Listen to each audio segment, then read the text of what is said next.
बच्चों good morning. Class 11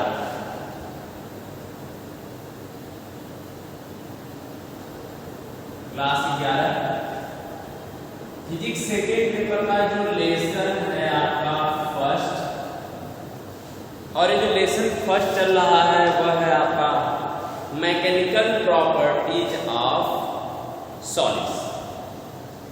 mechanical properties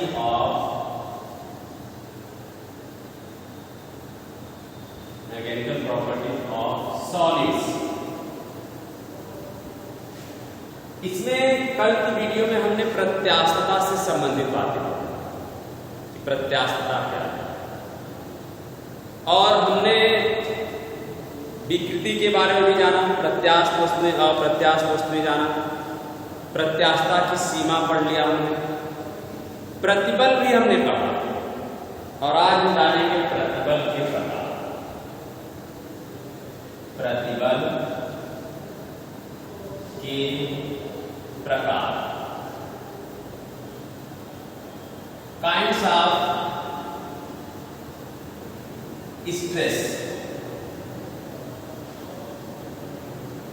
kinds of stress. तो बच्चों जो प्रतिबल होता है, हमने जब किसी वस्तु पर हम विरूपक बल लगाते हैं तो यदि ऐसा प्रतिबल लगाएं तो उसकी लंबाई में परिवर्तन, ऐसा जो प्रतिबल होता है उसको कहते हैं अनुदैर्ध्य। या फिर हम इस प्रकार से प्रतिबल लगाएं, बल लगाएं कि उसके आयतन में बदलाव आए, वह अभिलंब प्रतिबल। और यदि हम ऐसा प्रतिबल लगाएं कि उसका जो रूप है उसमें बदलाव आए तो उसे कहते हैं स्पर्श रेखी अथवा अपरूपण प्रतिबल। ये तीन प्रकार का प्रतिबल है। पहला प्रकार आपका है अनुदैर्ध्य प्रतिबल। जो दूसरा प्रकार है वह है आपका अनुदैर्ध्य हो गया, दूसरा आपका अभिलंब हो गया प्रतिबल। और जो तीसरा प्रकार है वह है स्पर्श रेखी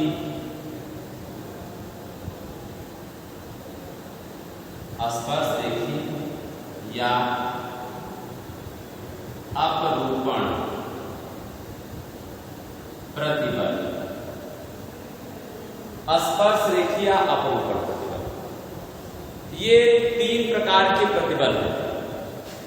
पहले प्रकार के प्रतिबल में यदि हम किसी वस्तु पर इस प्रकार बल लगाएं कि उसकी लंबाई में परिवर्तन, यानी उसका जो परिच्छेद क्षेत्रफल है उस परिच्छेद क्षेत्रफल के अभिलंबवत जो लगाया गया बल होता है वही प्रतिबल कहलाता है। कौन सा? अनुदैर्ध्य।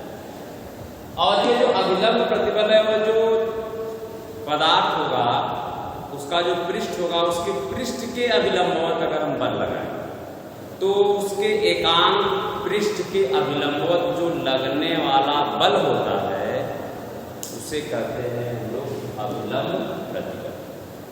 और ये स्पर्श रेखी प्रतिबल क्या होता है ना कि ये स्पर्श रेखा की दिशा में लगता है, यानी कोई प्रतिबल है और कोई वस्तु है उसके स्पर्श रेखी जब हम लगाते हैं तो ये जो प्रतिबल होता है उसे कहते हैं स्पर्श रेखा अपरूपण। इसके बाद हम लोग पढ़ेंगे आज विकृति कि विकृति क्या है। स्ट्रेन।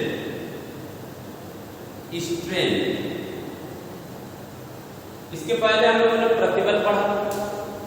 तो जब हम प्रतिबल में क्या होता है, किसी वस्तु पर जब बल लगाते हैं तो वस्तु विरूपित होती है, मतलब उसके आकार, रूप और आयतन में परिवर्तन हो जाता है। तो जो प्रतिबल लगाया गया उस प्रतिबल के कारण जो उस वस्तु में जो भिन्नात्मक परिवर्तन होता है उस भिन्नात्मक परिवर्तन को ही कहा जाता है विकृति। विकृति का मतलब होता है कुरूप होना या भद्दा होना। कुरूप या भद्दा मतलब उसका रूप, उसका आकार या उसका आयतन क्या हो जाए, परिवर्तित हो जाए, बदल जाए। ठीक है, तो ये विकृति में का मतलब हो गया किसी वस्तु पर बल लगाने से उसके आकृति में, रूप में, आयतन में बदलाव आ जाए और उसमें जो होने वाला जो भिन्नात्मक परिवर्तन है उसी को कहते हैं विकृति। अब चूंकि बल हम 3 प्रकार से लगा रहे हैं, प्रतिबल 3 प्रकार से लग रहा है, लंबाई के अनुसार से लग रहा है, पृष्ठीय लंबवत लग रहा है और स्पर्श से लग रहा है, तो इसके आधार पर जो विकृति होती है वो 3 प्रकार की होती है। पहले को कहते हैं कि अनुदैर्ध्य विकृति, अनुदैर्ध्य विकृति। दूसरे प्रकार में हम कहते हैं अभिलंब या आयतन विकृति, यह आयतन विकृति कहलाती है, आयतन। और जो तीसरा है उसे हम लोग कहते हैं अपरूपण विकृति, ये अपरूपण विकृति कहलाती है। ये 3 प्रकार की विकृतियां हैं,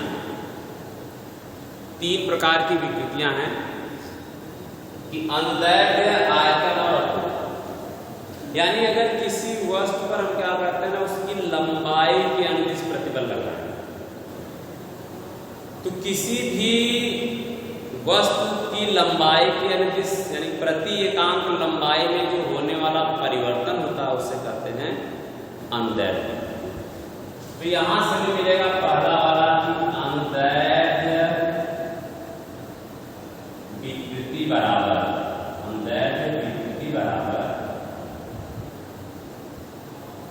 अनुदैर्ध्य विकृति क्या हो जाएगा, लंबाई में परिवर्तन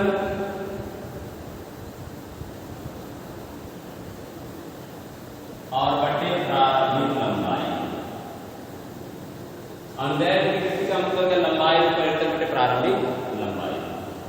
तो अगर मान लीजिए लंबाई में परिवर्तन डेल्टा एल का होता है, प्रारंभिक लंबाई एल हो, तो अनुदैर्ध्य विकृति बराबर होगा डेल्टा एल बटे एल। ये अनुदैर्ध्य विकृति, इसका भी कोई मात्रक नहीं होता, न कोई विनिश्चित। दूसरा है आयतन विकृति, आयतन विकृति यानी कि अगर हम किसी वस्तु पर उसके पृष्ठ के लंबवत बल लगाएं, एकांक पृष्ठ के विलंबवत जो बल लगता है वह आपका अभिलंब प्रतिबल है, तो बल लगाने से उसके आयतन में जो परिवर्तन होगा और जो उसका प्रारंभिक आयतन है उनके अनुपात को कहते हैं आयतन विकृति। इसका मतलब आयतन विकृति का मतलब का आयतन में परिवर्तन,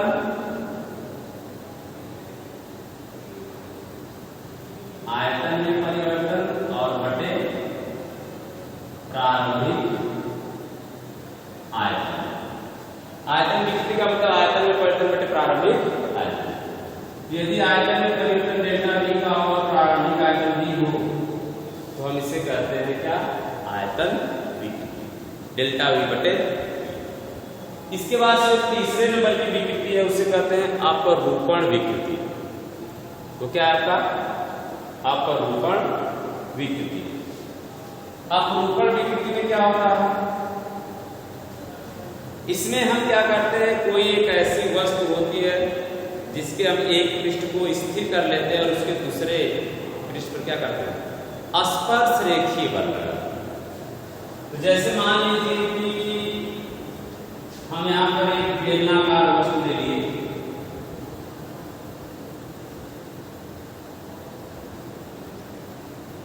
ये बेलनाकार वस्तु में किसकी लंबाई कितनी है, अब इस पृष्ठ को स्थिर कर दिया जाए, नीचे वाले को स्थिर किया जाएगा और एक स्पर्श रेखा बना जाएगा, ये इस तरह से तिरछा हो जाएगा, तिरछा हो गया ऐसे। तो अगर देखा जाए तो यहां से इसको जो लंब खींच दिया जाए इस पर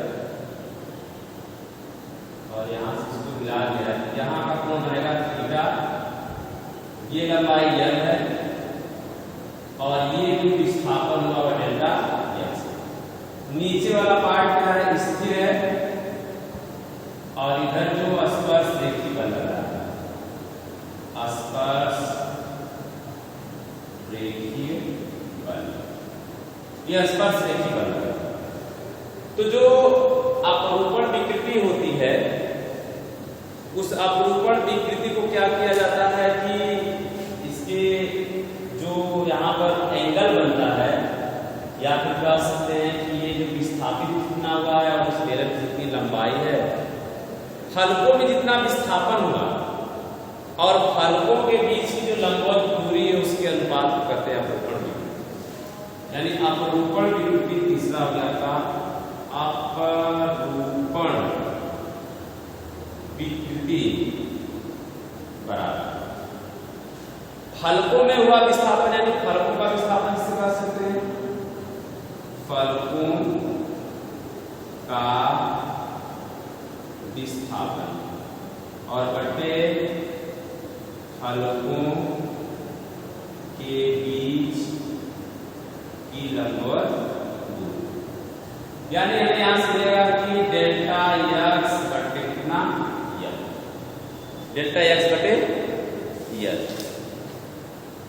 तो अपरूपण विकृति कितनी होगी, डेल्टा एक्स बटे यल। अब चित्र से इसका मान निकालें, चित्र से मिलेगा कि tan थीटा बराबर डेल्टा एक्स बटे, यानी अपरूपण विकृति बराबर कितना, डेल्टा एक्स बटे यल बराबर tan थीटा। अगर मान लें कि थीटा का मान क्या है, बहुत छोटा, यदि थीटा क्या हो, बहुत छोटा हो तो हम इसे मान सकते हैं कि tan थीटा पर थीटा, इसलिए मिलेगा हमें अपरूपण विकृति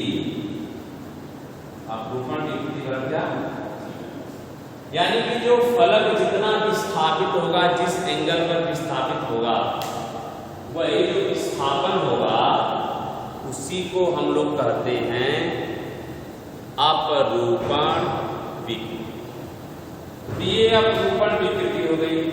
यानी आज हमने क्या क्या जाना, प्रतिबल के प्रकार, इसमें अनुदैर्ध्य प्रतिबल यानी लंबाई के अनुसार कार्य करने वाला, अभिलंब किसी पृष्ठ के लंबवत है, स्पर्श रेखी, यहाँ पर स्पर्श रेखी आपको दिख रहा है, कैसे स्पर्श रेखी पर लगा रहे हैं।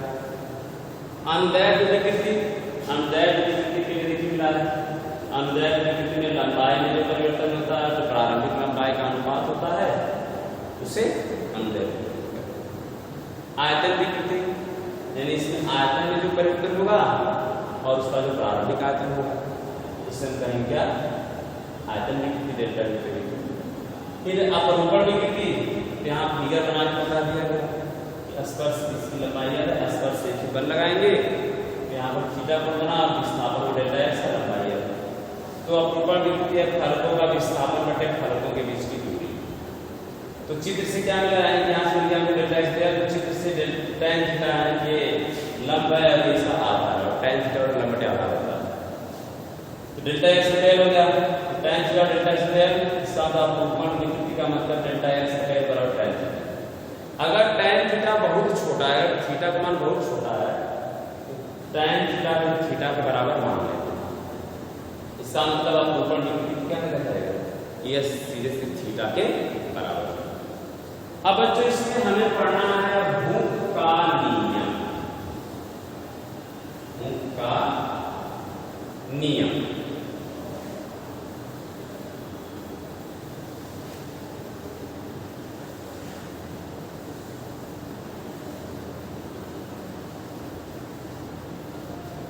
हुक का नियम,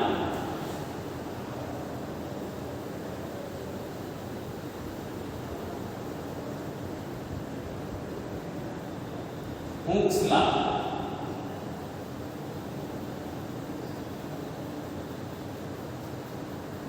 बच्चों देखिए हुक्स का जो नियम है, उन सभी नियमों को हम प्रत्यास्थता की सीमा के भीतर, जो हुक का नियम है वह प्रत्यास्थता के सीमा के भीतर दिया जाता है। प्रत्यास्थता की सीमा के, या हम ये भी कह सकते हैं कि जो हुक का नियम होता है वह लघु विकृतियों के लिए ही सत्य होता है। लघु विकृतियों का मतलब है छोटी दूरियों के लिए, छोटी विकृति के लिए।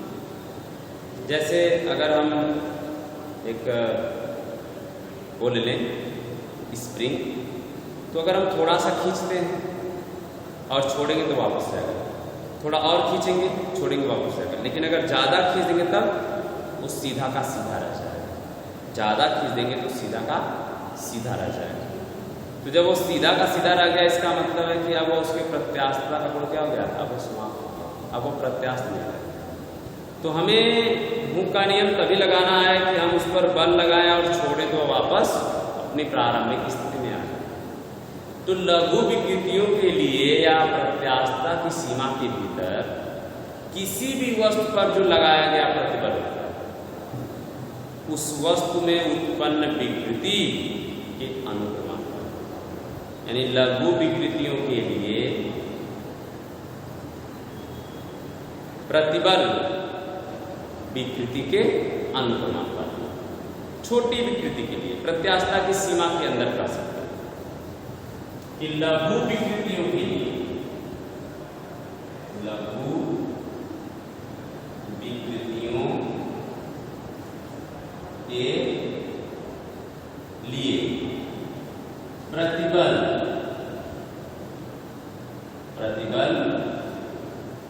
विकृति के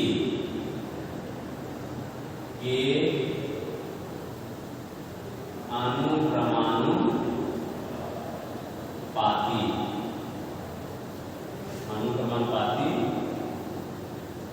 होता है। लघु विकृतियों के लिए जो प्रतिबल है वह विकृति के अनुक्रमानुपाती होता है। अर्थात हम इसे कह सकते हैं कि अर्थात प्रतिबल प्रोपोर्शनल टू विकृति। प्रतिबल जो गया वह विकृति के अनुक्रमानुपाती, एक कांस्टेंट से मल्टीप्लाई करेंगे या प्रतिबल बराबर हो जाएगा कैपिटल ई और यहां हो जाएगा विकृति, जहां ई क्या है, जहां ई एक नियतांक है जिसे वस्तु के पदार्थ का प्रत्यास्थता गुणांक कहते हैं, जिसे हम वस्तु के पदार्थ का प्रत्यास्थता गुणांक कहते हैं। तो यहां से क्या मिलेगा, यहां से मिलेगा कि ई बराबर प्रतिबल और बटे विकृति। यहां से मिल जाएगा कि ई बराबर प्रतिबल बटे विकृति। एक प्रतिबल बटे हो गया विकृति। अब यहां से क्या कर सकते हैं कि इसका मात्रा ज्ञात कर सकते हैं, प्रत्यास्थता गुणांक जो उसका मात्रा, प्रत्यास्थता गुणांक का मात्रा।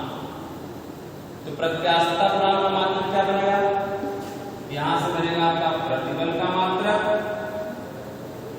प्रतिबल का मात्रक और बटे क्या, विकृति का मात्रक, विकृति का मात्रक। तो प्रतिबल का मात्रक क्या होगा, बल बटे क्षेत्रफल, यानी कि न्यूटन प्रति मीटर, और इसका कोई मात्रक नहीं। तो कुल मिलाकर के इसका जो मात्रक बना, आप कह सकते हैं इसको न्यूटन प्रति मीटर का स्क्वायर, या हम इसी कहते हैं क्या, पास्कल। इसका जो मात्रक बना हुआ न्यूटन प्रति मीटर स्क्वायर या पास्कल होता है, क्योंकि विकृति का कोई मात्रक नहीं। बीनी सूत्र क्या होगा इसका, बीनीय सूत्र बीवी सूत्र इसका मतलब है बल m/L/T⁻², और मीटर स्क्वायर यानी कि हो जाएगा आपका L का स्क्वायर, यानी m/L⁻T⁻²। ये इसका बीवी सूत्र हो गया m/L⁻T⁻²। तो बच्चों प्रत्यास्थता गुणांक तक हम पढ़ लिए हैं। अब अगली वीडियो में हम लोग इससे आगे की चीजें पढ़ेंगे। आप अपने PDF वगैरह तैयार कर लीजिए, वीडियो को देख करके समझ लीजिए सारी बातों को, नहीं समझ में आता तो बताइएगा।